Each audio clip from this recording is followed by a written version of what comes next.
Bonjour, donc je suis Marlène Deschâteaux, je travaille pour le conseil départemental de la Manche et je suis responsable d'un site culturel, la batterie d'Asville. Alors je suis Fanny, je suis gérante du Café de l'Église à Sainte-Mère-Église.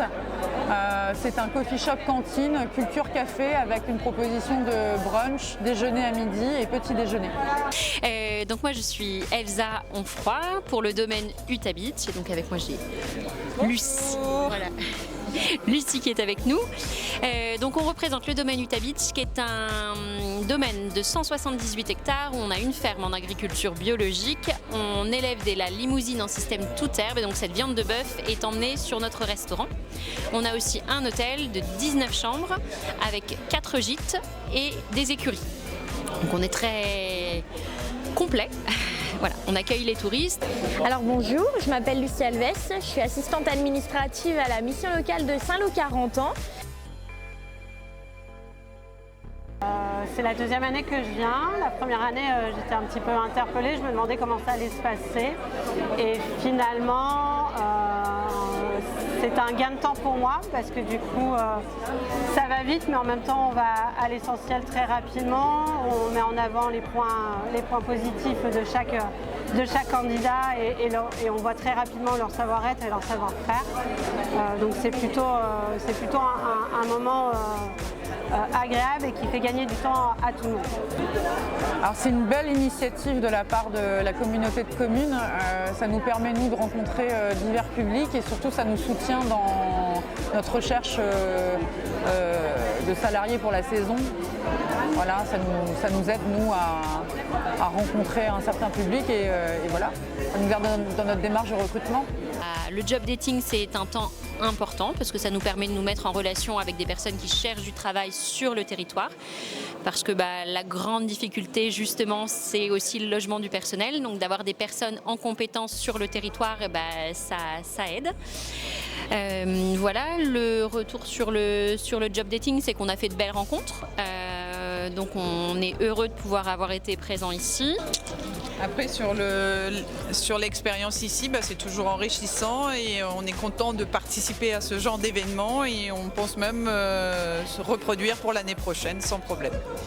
Alors je trouve que le job dating c'est une belle opportunité déjà pour les entreprises de se montrer et également pour les jeunes parce qu'en fait ils peuvent vraiment naviguer de table en table, d'entreprise en entreprise et faire de belles rencontres professionnelles.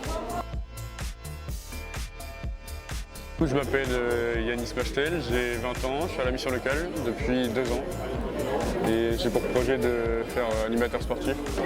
Je suis venu ici pour avoir des réponses et savoir si j'avais des métiers qui m'intéressaient plus que d'autres. Ça m'apporte à découvrir des nouvelles entreprises qu'il y a autour de moi. L'animation, le cormoran du coup, et la MDJ, Maison des Jeunes à 40 ans. Non, à part le monde, parce qu'il y a trop de monde. Sinon, non, pas tant que ça.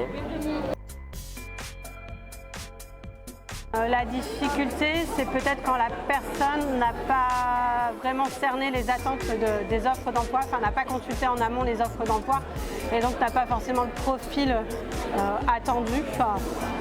Donc ça peut être parfois un peu délicat de leur faire comprendre que c'est peut-être pas le poste qui leur correspond et qu'eux ne répondent pas à nos besoins. Mais il y a une telle diversité d'offres qui finissent par trouver d'autres structures qui correspondent à leur profil. Alors je dirais oui, moi je serais honnête, je pense qu'il y a des personnes qui sont sorties du système de l'emploi depuis un moment, donc on a des profils qui en tout cas en restauration des fois il n'est pas évident de se projeter dessus parce qu'on a besoin sur des petites structures de personnes qui sont dans une routine de travail depuis un moment, qui sont assez réactifs, etc. Voilà, donc on a certains publics où ils ne se sont pas forcément à l'aise sur le recrutement. Disons que sur des petites structures, sur des plus grosses structures, plus aménagées, avec un service de ressources humaines, je pense que c'est plus envisageable. Sur les plus petites structures, c'est plus difficile. Après, on a, comme beaucoup d'autres apparemment, des difficultés notamment pour avoir des personnes qui postulent sur les postes en cuisine. Et notamment aussi parce qu'en cuisine, il faut avoir les compétences préalables. Sur les autres postes, si on a des savoir-être, on peut être amené à apprendre les compétences, c'est pas grave. Par contre, sur la cuisine, il y a quand même un minimum de savoir-faire qu'il faut avoir avant d'arriver chez nous.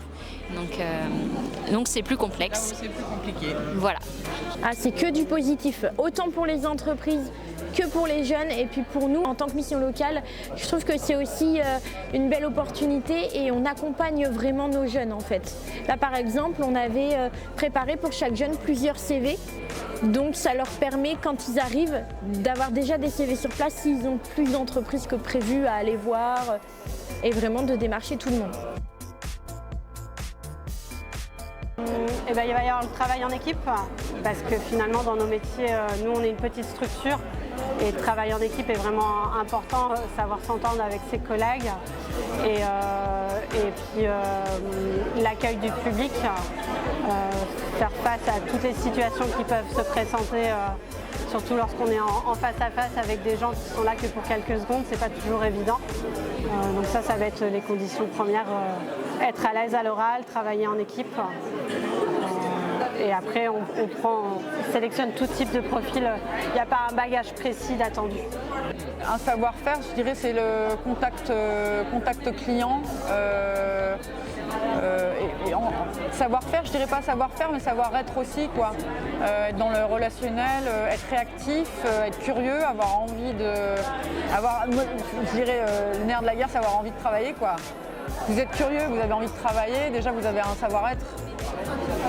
Et après, peut arriver le savoir-faire, on peut arriver sur une formation. Moi, ça m'est arrivé de former des gens, donc il n'y a pas de souci pour former les gens, mais il faut avoir une réelle volonté de travailler et puis une constance.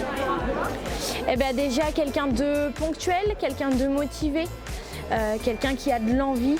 Je pense que le diplôme, c'est pas forcément quelque chose d'important en fait, parce que la personne, elle va forcément acquérir des compétences qu'elle va pouvoir mettre en œuvre par la suite. Eh bien déjà, de ne pas avoir peur, de rester soi-même, en ayant évidemment toujours une part de professionnalisme, de se tenir droit, de parler clair, de sourire et surtout de respirer. C'est hyper important de respirer et puis tout va bien se passer.